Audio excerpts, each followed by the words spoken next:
खेलो India के तहत बाकायदगी के साथ गुलमर्ग में सरमाई खेलों का आगाज हो चुका है। स्कीइंग के साथ साथ यहाँ स्नोबोर्डिंग के इवेंट्स भी होने जा रहे हैं। स्नोबोर्डिंग है क्या और इसकी तरबियत किस तरह से की जाती है, इस हवाले से हमारे साथ बात करने के लिए इस वक्त मौजूद हैं स्नोबोर्डिंग के कोच फरहत नायक साहब। खैर मकदम है आपका ईटीवी भारत में। शुक्रिया जनाब। सबसे पहले जानना चाहेंगे कि ये स्नोबोर्डिंग है क्या?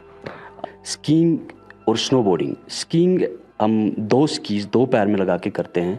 स्नोबोर्ड एक ही होता है और उसमें हमारे दोनों पैर फिक्स रहते हैं। लोग स्नोबोर्डिंग सीखना चाहते हैं, मैं उनसे यही गुजारिश करूंगा कि आप एक प्रॉपर इंस्ट्रक्टर को हायर कीजिए और प्रॉपर ट्रेनिंग लीजिए, ताकि आपको जो बेसिक ट्रेनिंग आपको प्रॉपर मिलेगी वो आपकी बेस बनती है स्नोबोर्डिंग में। तब जाके आप आगे इंटरमीडिएट और एडवांस कर सकते हो।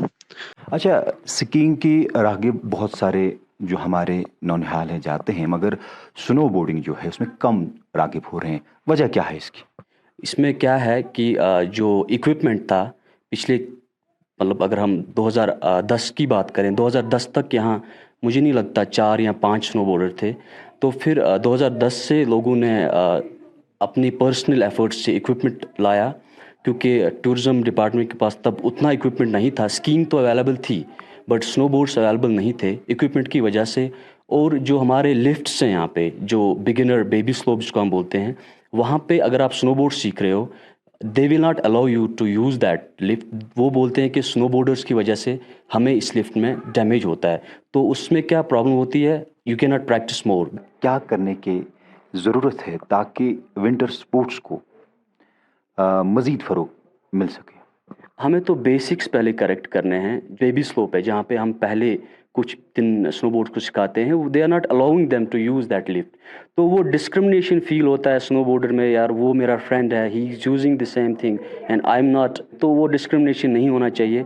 तो इंफ्रास्ट्रक्चर, बेसिक इंफ्रास्ट्रक्चर पे काम करना चाहिए, तब जाके हम कहीं पहुंच सकते हैं। अच्छा, अब इवेंट्स होने जा रहे हैं इनके, तो जो ये करेंगे, इवेंट में शिरकत करेंगे प्लेयर, तो उनकी तैयारी कैसी है? देखिए, मैं जम्मू एंड कश्मीर टीम को कोच कर रहा हूँ स्नोबोर्डिंग के लिए, जिसमें सीनियर है, जूनियर है और सब जूनियर है, जिसमें हमारे टोटल जो एथलीट्स हैं वो 48 हैं। आपने देखा होगा स्नोबोर्डर्स अभी भी यहाँ प्रैक्टिस कर रहे थे। I was just teaching them little bit techniques, कैसे क्या करना है।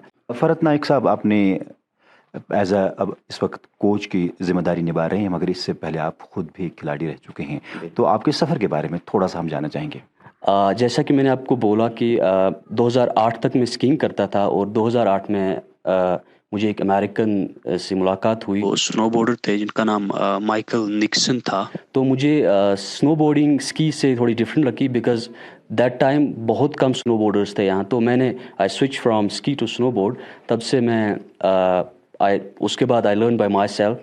तो मैं नेशनल्स में गया 2-3 बार और स्टेट चैम्पियंस भी खेली हैं, और यूरोपियन कुछ कंट्रीज़ में भी स्नोबोर्डिंग की है मैंने। आपने कहा कि स्कीइंग की और ज़्यादा बचे जाते हैं मगर बोर्डिंग की और कम, तो क्या लगता है कि अब आ रहे हैं इस गेम के और भी बचे? बिल्कुल। जो हमारे पास अभी स्नोबोर्डर्स हैं, the youngest fellow is 7 years old and he is amazing snowboarder. अगर उस बच्चे को हम प्रॉपर इक्विपमेंट, प्रॉपर ट्रेनिंग दें, ही कैन लाइक वो तो ओलंपिक्स तक इजीली जा सकता है, बिकॉज उसका जो उसने खुद ही सीखा है और कुछ ट्रेनिंग हमने दी है। लेकिन जो मैं देख रहा था उसमें जो पोटेंशियल है वो बहुत हाई है। तो we need to groom these little kids. आज से जब आप देखते हैं कि बाकायदगी से अब आगाज़ हो गया सरमाई खेलों का, इससे कितना फ़ायदा मिल सकता है? जो हमारी सरमाई खेलें हैं यहाँ, कितना फ़ायदा मिल सकता है एक प्लेयर को? खेलो इंडिया का ये फर्स्ट एवर विंटर इवेंट है, तो people will definitely get to know about कि स्कीइंग क्या है, स्नोबोर्डिंग क्या है, बर्फ़ पे क्या क्या चीज़ें होती हैं। डेफिनेटली इससे टूरिज़्म को भी फ़ायदा मिल सकता है, और जो हमारे एथलीट हैं उनको भी मे बी फ्यूचर में स्पॉन्सरशिप्स मिलेंगी, क्योंकि people will get to know about the talent of these Kashmiri local kids. Young हमारे खिलाड़ी हैं, इस खेल की ओर आना चाहते हैं, उनके लिए मैसेज क्या होगा? आइए, ये स्नोबोर्डिंग बेस्ट खेल है। अगर आप देखोगे हिंदुस्तान में क्रिकेट खेला जाता है, पॉपुलेशन बहुत ज़्यादा है, क्रिकेट में लोग बहुत ज़्यादा हैं, वहाँ आपको कम चांसेस मिलेंगे। अगर आप स्नोबोर्डिंग में आते हो, चांसेस हाई हैं, you can reach Olympics in few years, because आपका कंपटीशन बहुत कम है कंट्री में अभी, क्योंकि कंट्री में लोगों को पता नहीं है what is snowboarding. You just need to, आपको अपनी टेक्निक्स एंड अपने प्रोफेशन मतलब जो भी बेसिक है वो करेक्ट करना है और प्रॉपर ट्रेनिंग लेनी है and you can reach your goal.